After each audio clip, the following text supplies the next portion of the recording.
My mentor growing up. That's a great question. So I've had different mentors along the way. When I was in high school, I mean, my parents are the obvious answer, but in the business per se, when I was in high school, my TV production teacher at Cyberspace, named Kurt Noster. He now runs game presentation, or one of the guys who runs game presentation with Miami Heat.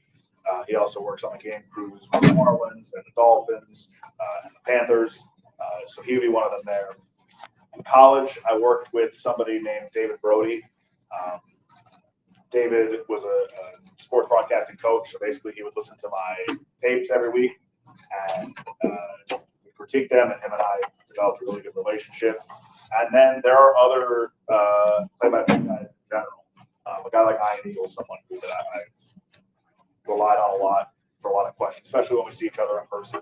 I don't know if I have a specific number one mentor for it, because the business has gotten a lot younger on the play-by-play side recently, and there are a lot of people in the business who are my age, and we rely on each other a lot as well to kind of bounce ideas off each other, kind of vent to each other, because we all kind of go through tangentially something similar and trying to get to where we want to go. So it's hard to kind of pinpoint one person as a mentor. There are a lot of people that I would say have really helped shape who I became, and actually Hawk is probably one of them as well. I'll get these two in the front. Tucker Magnato, sports broadcasting camp. What is some advice you can give a young aspiring broadcaster who wants to get into the industry? Say yes to everything and get as many reps as possible.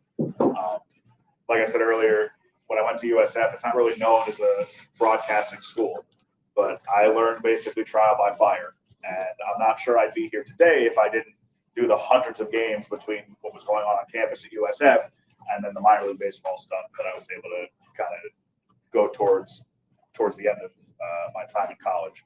My best advice would be, aside from obviously being kind to everybody you work with, but get as many reps as possible, say yes to any opportunity, and get feedback on it as well.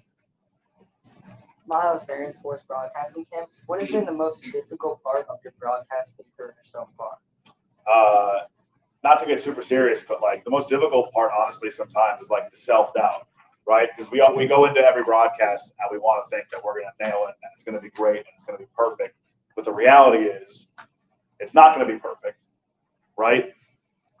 And you're your own harshest critic. And I have fallen into that quite a bit, because it's hard sometimes not to compare yourself to others. I'm very thankful and grateful for what I've accomplished so far, but I feel like I have a lot of room to grow still. And sometimes that self-doubt can creep in a bit, but that's where you go and you rely on your friends who are in the business, or your family and your friends who can kind of talk you down a little bit and make you realize that, look, you're doing a great job. There's a little thing here and there that you can fix, but it's not the end of the world. So I would just say sometimes staying in the right mindset in difficult times, you feel like maybe you could have done a better job, has been one of the more difficult parts for me.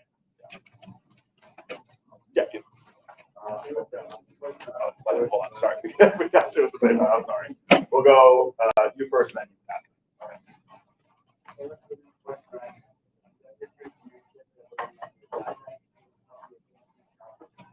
So I think it just helped because it put me in a professional environment like that. And it was a small operation, but I kind of learned some of the behind the scenes stuff and kind of how you treat the people that you work with. And you just get exposed to kind of how the sausage gets made a bit.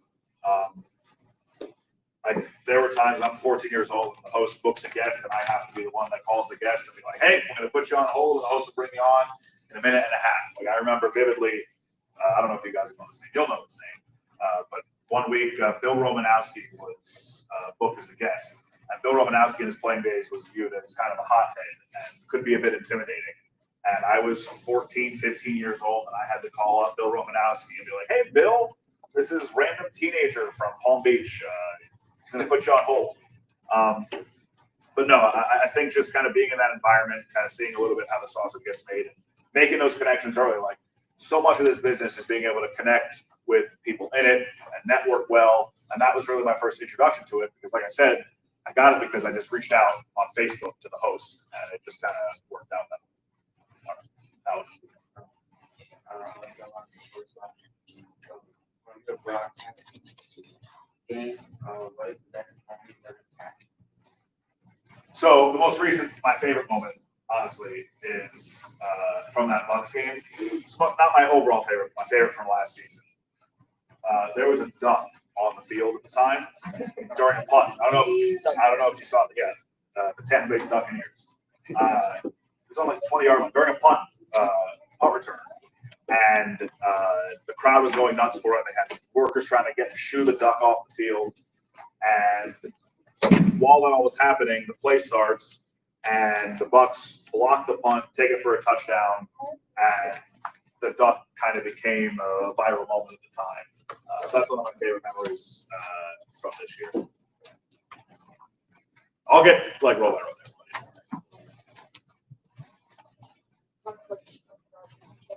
What sport do I like to talk about the most? To talk about right now, recency bias is I love talking hockey. But go Panthers. But yeah, love talking football as well. Those probably are the two. Baseball, obviously, because I grew up playing that and I call a lot of it. I like doing it all, but football and hockey probably the two I like getting after the most. Anybody else messing around? Jason Greenberg, sports broadcasting camp. Who was your favorite partner you've ever worked with? Favorite partner that I've worked with? It's hard to say because I have worked with so many.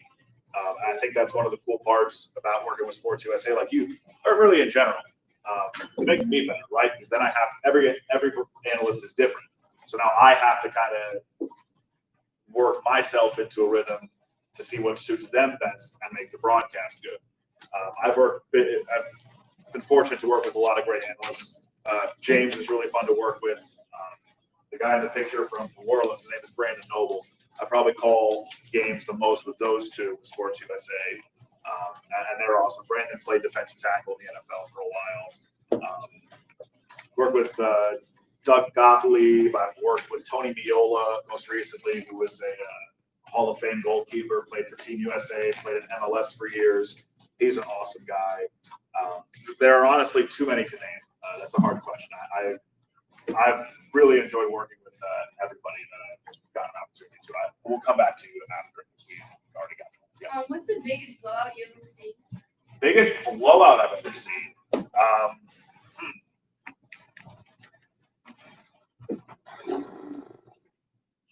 That's tough.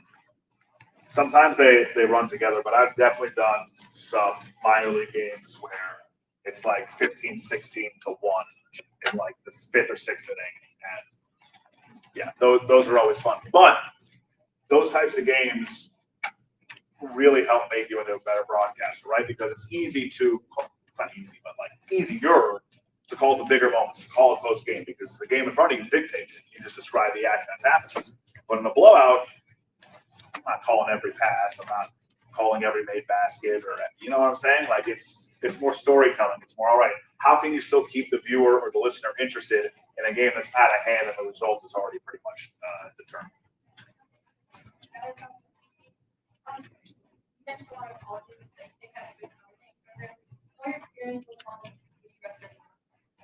It all depends, honestly, for what works for you.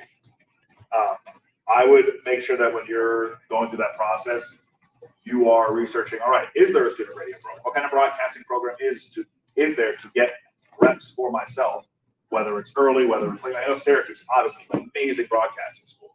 But I have friends who went there who didn't get on the air to call games until they were a junior. I was on the air calling games as a freshman in college. Everybody's experience and path is different, and there are so many great colleges you can go to get that experience. It's all about what suits you best and where you feel the most comfortable.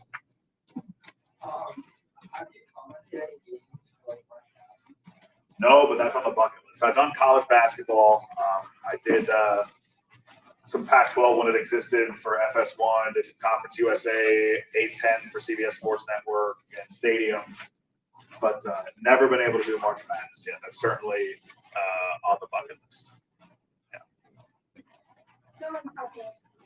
Who was a player that you were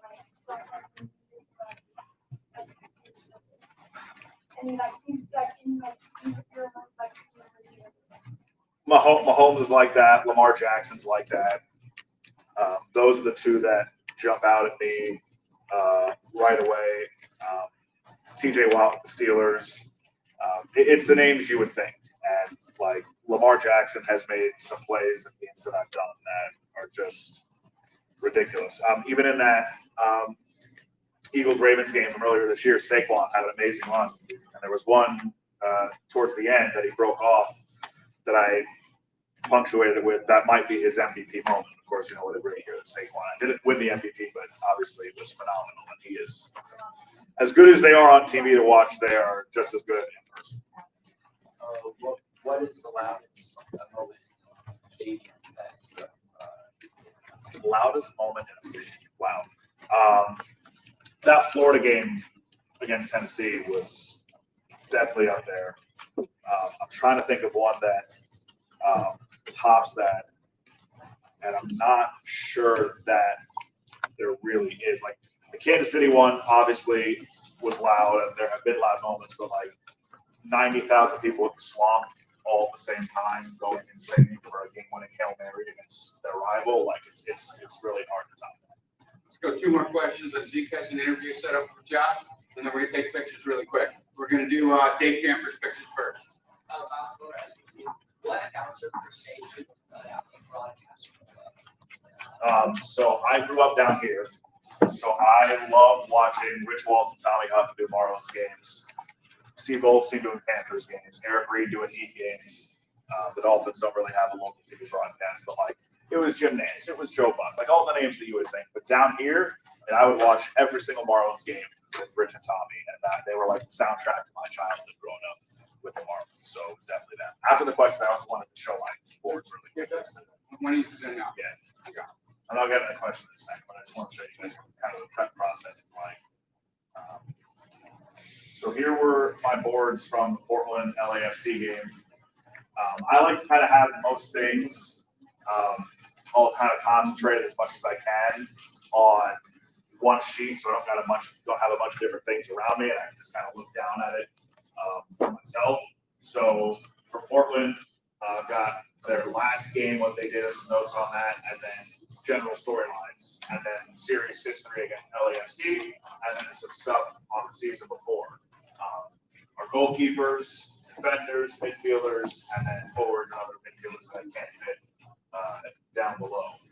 Obviously, there's a lot of information, and it's impossible to get to all of it, but it's there if we need it. If we're using a lot of it, probably not the closest to games.